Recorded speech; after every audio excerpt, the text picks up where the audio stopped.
Hey there, welcome back to another video. This time another update. Just showing you guys some movies that I picked up in over the past couple weeks. Nothing really new, just stuff that I got a while back. I just haven't got around to making a video yet.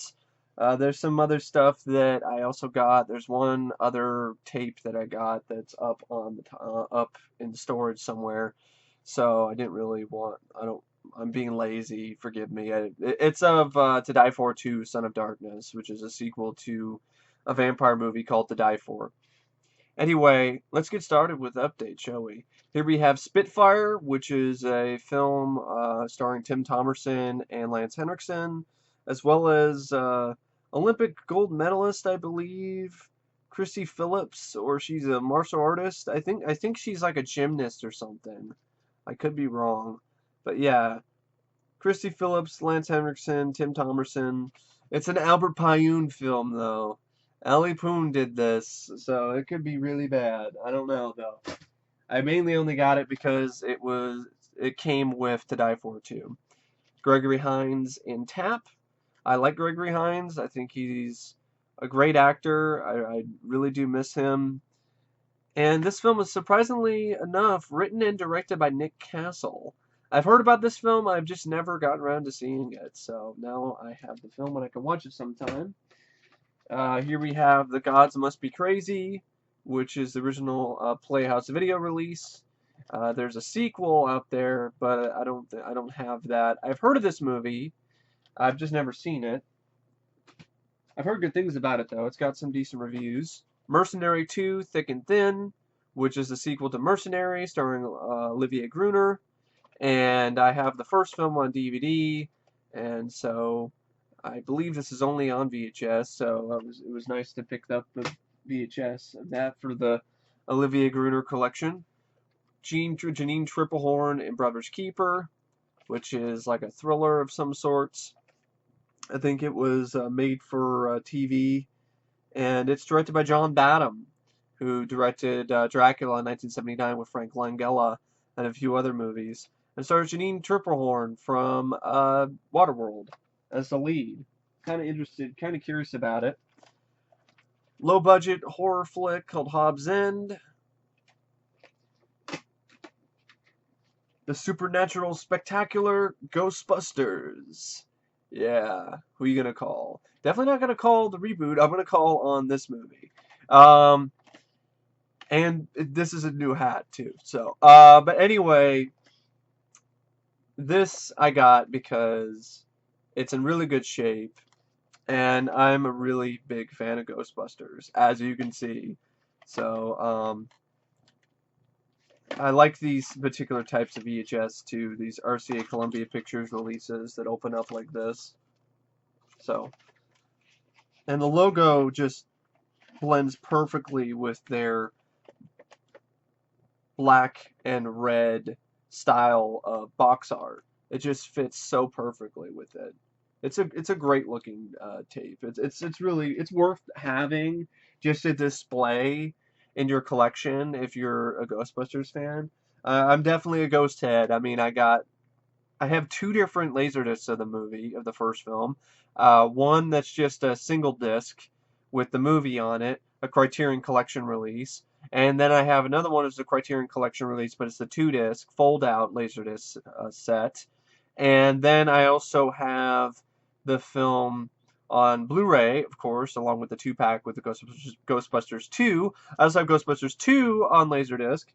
I don't have Ghostbusters 2 on VHS. If I found a VHS of original 1989 release, I'd probably pick that up. I think I had one at one point in time, but then I got rid of it. But, yeah, so Bustin' definitely makes me feel good, and this movie makes me feel good too. So, yeah, Ghostbusters.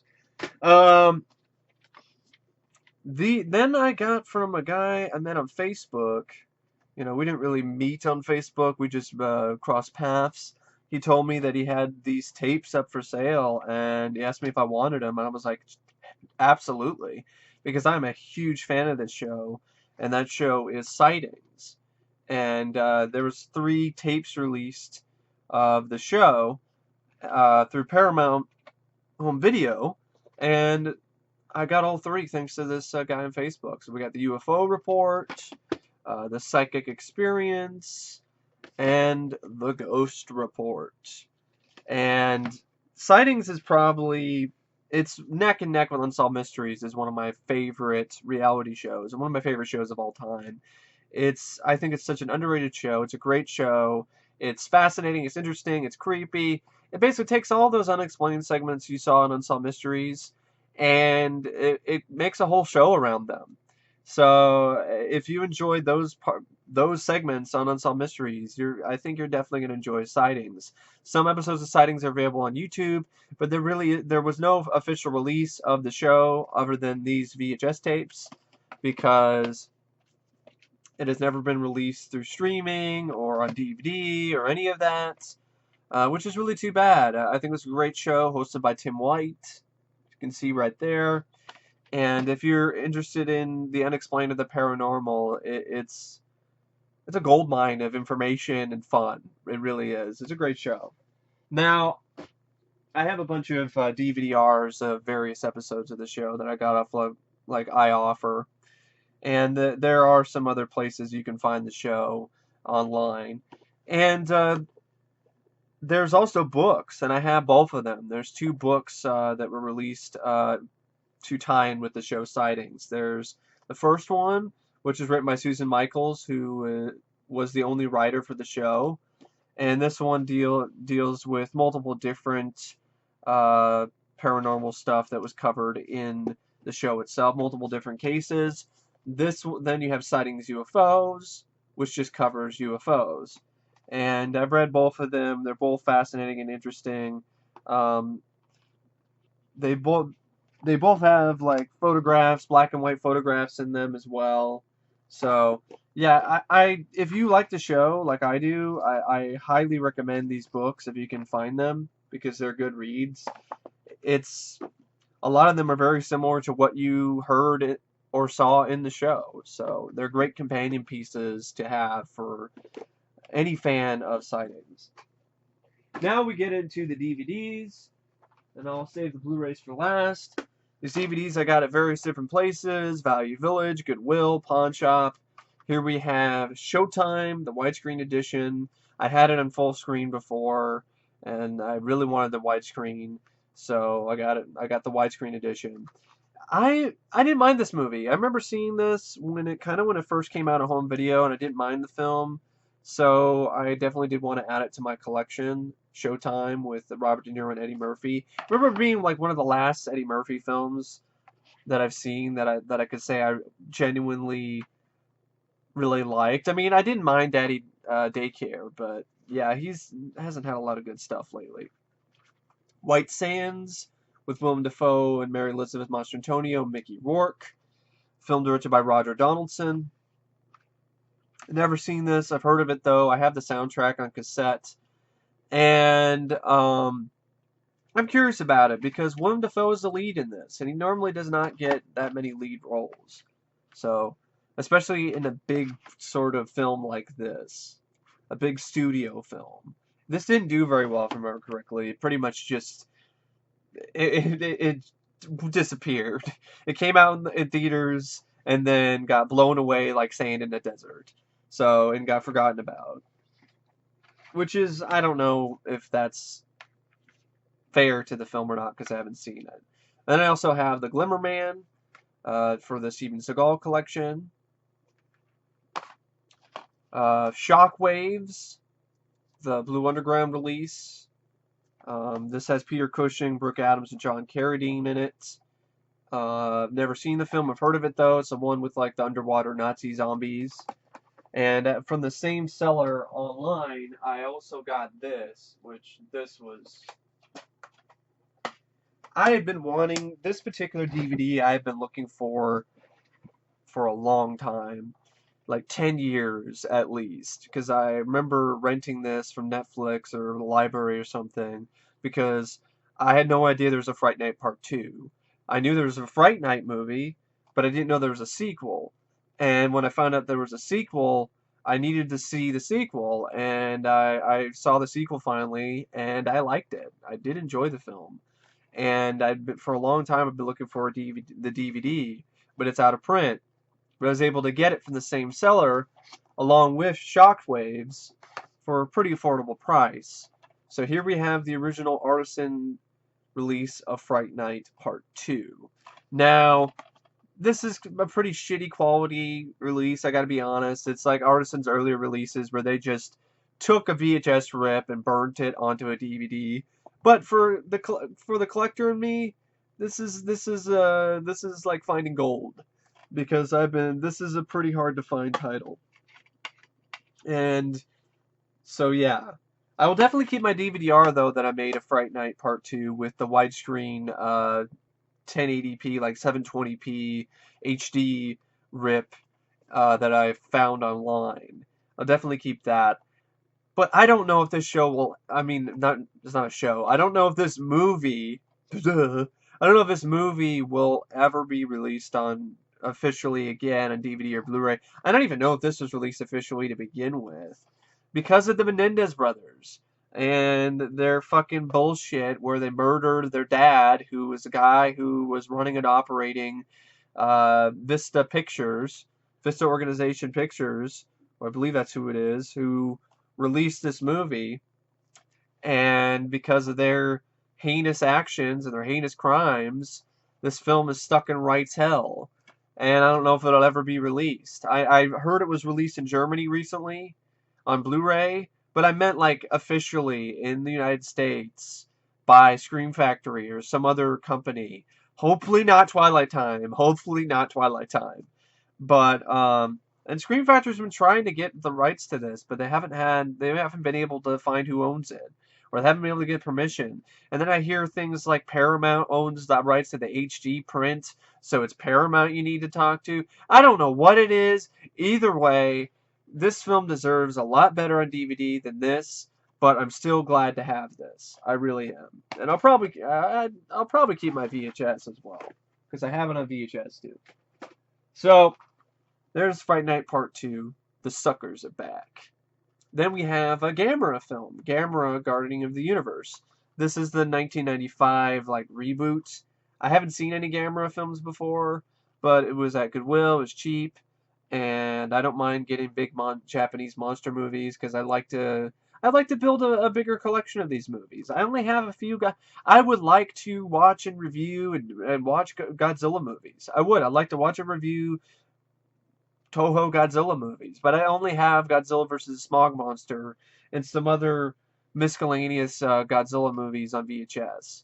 So, I'd love to have more of them on DVD or Blu-ray, but this is all I really have is stuff. So when I find things like this for cheap, it's definitely something I think is worth having. It has some features too as well. So then we have a Stone Cold Steve Austin DVD, The Stone Cold Truth. I got it for $1.49 at a pawn shop. It's a great deal. This one, it's just one disc, but it has a lot of stuff on it. Yeah, this is the first. I think it's like the second. There was another Stone Cold set, and then there was this, and then there's the Blu-ray, which I also have. So I'm a big fan of Stone Cold. And if you're also a big fan of Stone Cold, give me a hell yeah. So yeah, big fan of Stone Cold. It's one of my favorite wrestlers, so that was a good deal. This is double feature. I was definitely glad to pick up. I didn't even know Mill Creek released this. This has 2 Michael Keaton films I don't have on DVD, so it's a pretty good double feature. You got My Life and One Good Cop. I've already seen One Good Cop. I've reviewed it on my channel. I really enjoy that film, but I have never seen My Life. I've heard of it though, and I am curious about it because of Michael Keaton.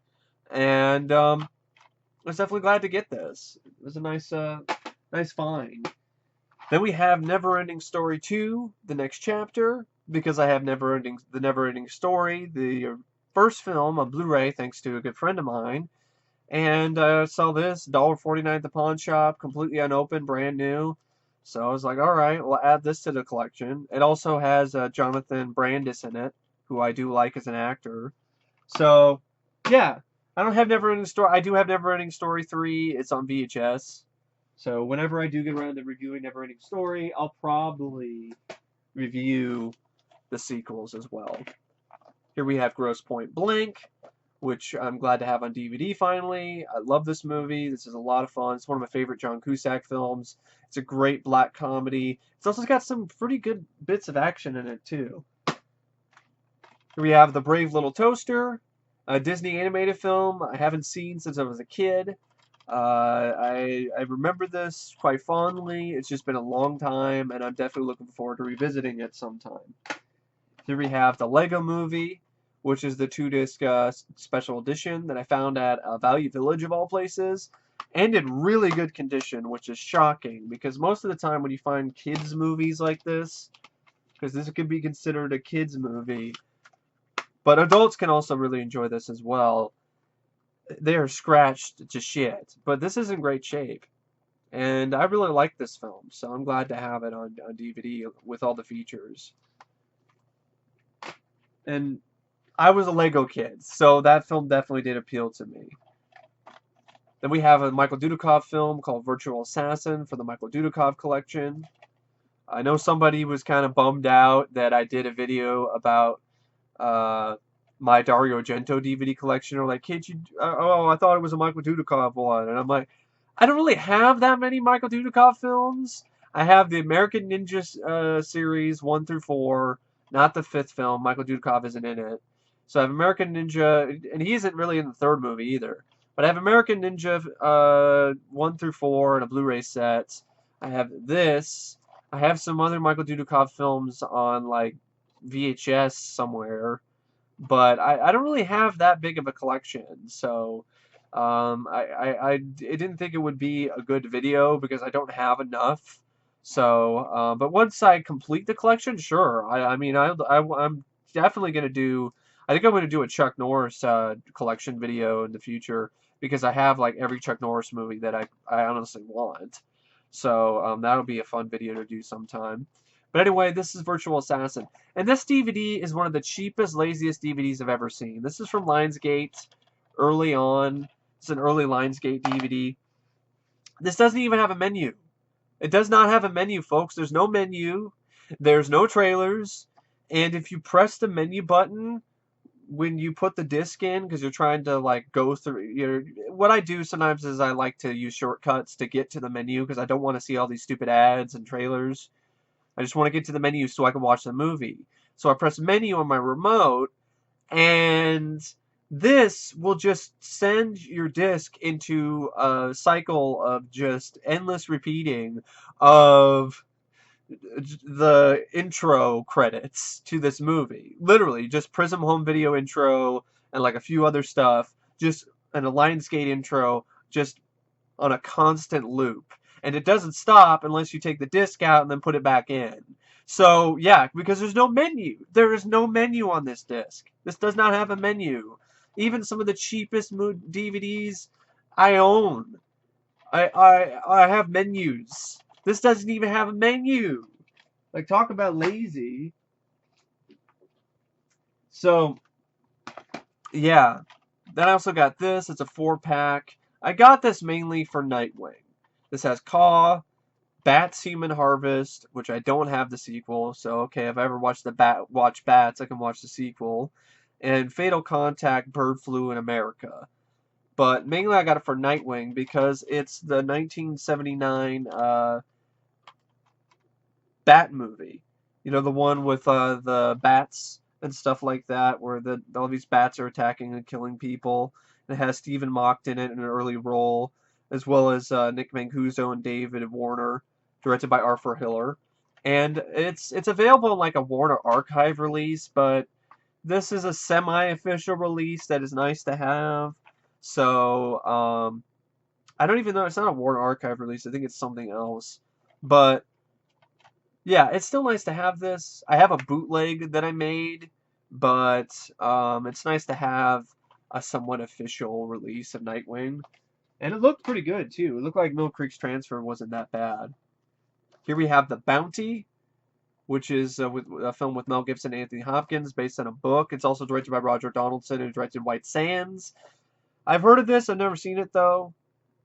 Seen some decent reviews. What's kind of cool about this is that it has features music by Vangelis, who did the scores for Chariots of Fire and Blade Runner. So I'm kind of curious about the film just for that, just for Vangelis' score. And then here we have one of my favorite John Candy comedies, Delirious. I'm really glad to get this finally. I got this and a few other things at this. It was like a thrift store that I had never really. It was a new thrift store that popped up around near Clark College, my college where I take classes at. And I was on my way home from Clark, and on the bus, and then I saw in the corner of my eye this random thrift store I don't remember seeing before. So I stopped off, and I looked around, and they were selling some DVDs for pretty cheap, good prices. And one of them was Delirious. And this is a region-free release, but it has all these different options for subtitles and different languages. You can have completely different soundtracks for the film. You can have one in English and German and French and Spanish and Italian. So there's a lot of different dubs on this, but it's region free. So that's great. It comes with the trailer, it comes with the menu and everything. The recent release by it's not Kino. I don't think it's Kino. I don't it's Olive Films. Olive Films did a recent release of this on DVD and Blu-ray with just a menu and no trailers, no anything. The transfer isn't much better. So, yeah, I really wasn't missing out not getting that release. So I'm glad to have this on DVD because I really do like the film. I'd like to review that sometime along with some of the more obscure John Candy comedies. I think it's a really cool film. It's a really fun idea where John Candy plays a soap opera writer who gets sucked into the world of his own soap operas. If you enjoy films like silly movies like Nothing But Trouble or Stay Tuned, I think you'll definitely get a kick out of Delirious. Then we have Disturbing Behavior, which is a film I've been curious about for the longest time. Trailer always interested me. It's kind of a modern day update of a film called Strange Behavior, which is from the 80s, and which is also known as Dead Kids, which had Dan Shore, who was one of the actors who was in Tron. And I've always been curious about the movie because it looked good. It looked like it had some pretty good direction. It's got a good cast. So I'm definitely glad to have this DVD. And the Blu-ray that Scream Factory released is just the same. Same, pretty much, probably maybe a little bit better transfer, but probably not by much. And it has all the same features that this disc has. Except I don't think the Scream Factory release has the music video by The Flies in it. But no, that doesn't really probably make that much of a difference. But yeah, expect a review of that sometime soon because I am genuinely really curious about that movie. Then I got this for $1.49 to see what the hell this show is all about. The complete first season of The Walking Dead. It's $1.49. I mean, you cannot get a better deal than that. So it's the complete first season. Who knows? Maybe if I like it, I'll end up buying more. And then I also got the complete first season of Hill Street Blues for like $2. It was a great deal. I've heard a lot of good things about this show. It's an Emmy award-winning show from the 80s. And I don't mind picking up shows. I mean, I probably won't watch it anytime soon, but it's there. It's a good thing to add to the collection. It's got all 17 season 1 episodes, has audio commentary and selected episodes, and it has a little featurette on it. And then there's one more DVD that I got that I want to show you guys that I was so happy when I found this. Because it's at the same place that I just kind of just saw the corner of my eye, the same little thrift store on my way back from Clark College. ABCs of Death 2. One of my favorite horror anthologies of recent years. I've already reviewed this movie pretty in depth, and this surprised the hell out of me, and I loved it. I loved this movie. I thought it was great. I think it's very underrated. The IMDb rating is way too low, if you ask me. This was a huge improvement over the first film, in my personal opinion. It's got all kinds of great stories. It's got a lot of great practical effects. It's got some really unique stuff. If you love horror anthologies, you definitely need to see ABCs of Death 2. Even if you don't end up liking it, it's definitely worth a watch regardless. And I was so happy to find this for like $2 because I've been wanting this for a while, ever since I saw the movie for the first time. So I'm really glad to have it. I also have ABCs of Death as well, so I have both ABCs of Death movies. I don't think they're gonna do any more. I think two is enough anyway. Uh, and ABCs of Death 2 was so great to me that it'd be a hard act to follow to begin with. And now we get to Blu-rays, and this will be it. These are the 3 Blu-rays that I got um, from a Facebook group that's really been really cool. They sell a lot of stuff. They sell all kinds of things, and you can even sell stuff yourself on there. And a great deal, $25 for all 3 of these is an excellent deal. There's only one kind of problem. I'll talk about it soon enough. But anyway, these are all Scream Factory releases. Got the Hallow, which I've heard a lot of things about, and I've also heard a lot of good things about it. So I definitely am curious about this movie. It looks like a pretty decent practical effect there. This is the Scream Factory release, so it has special features and everything. It's one of the better horror films from last year, so I was definitely glad to have it for the collection and to watch it sometime. Here's where we started to get kind of a negative here with when I bought these. I'm still really glad I got these because I'm wanting these, especially the last 2 that I'm going to show you. I've been wanting. They've been on my wish list for probably a couple of years now, or at least a year, and so I was glad to get them for an affordable price. But the seller, he's great, he's nice. He gave me a discount on stuff because he sold me Disturbing Behavior on Blu-ray, but he didn't realize that he had already sold it when he sold it to me. So then he basically gave me a refund, which is nice. So that's why I bought the DVD later. Now, this is what I'm talking about. This, you see that crack right there? Yeah, and this is the best looking one out of all of them, because the rest of them have some pretty serious damage to them. And he shipped them all in a bubble mailer, which is fine, but I don't know. I mean, maybe should have shipped them separately. I would have been fine if I had to wait for them to get here separately, because you get into stuff like this, where here we have Robert Englund's Phantom of the Opera, which I really, really wanted because I really like this movie. I did a review of it already for my channel, and I only had the bare bones MGM release. And this has a lot of features on it, which I'm really glad to have this.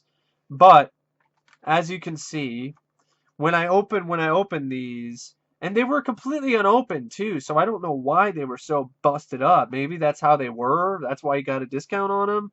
But yeah, you could see through the disc.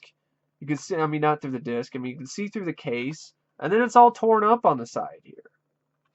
That's what it looked like when I got it out, and then it looks even worse when you just open it up. You can tell it's all busted up. So, you know, it's not a super big deal to me, but it's still something that's noticeable, and you know that it could be a little bit. Ghost Town is worse though, but I'm really glad I got Ghost Town though, because I like this movie, and I think it's a pretty underrated horror film. It's probably one of the only horror westerns I actually like, and I have this on VHS, and I also have it on Laserdisc, and I think I'll probably keep the VHS and the Laserdisc because I'm a big fan of the movie. It's really nice that it got official release, but it's really too bad that there's no features. There's not even a trailer on this, which is really too bad, but I'm so glad I have it. But look, you can see right through it. As soon as I opened it, it just fell apart. It kept falling apart. The pieces fell out and everything. So the seller was great, but you know, he could have packed things a little bit better, but you know, I'm not gonna complain too much because I got, you know, some, you know, good Scream Factory releases for affordable prices, so that's nice, you know. I definitely buy from him again regardless, even if I do receive discs that are kind of busted up. I mean, because the discs themselves are fine. The cases are kind of busted up.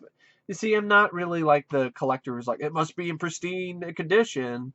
But it is something that's noticeable, and it is something that you kind of don't want. But I could deal with it. It's just something that I just wanted to point out because it was surprising to me That's why. It was surprising to me. And it might not even be his shipping. It might just be how cheap these Blu-ray cases are. Because, you know, that might be the problem too. But anyway, I don't know what else to say except thanks for watching. And as always, I will see you guys later. See ya.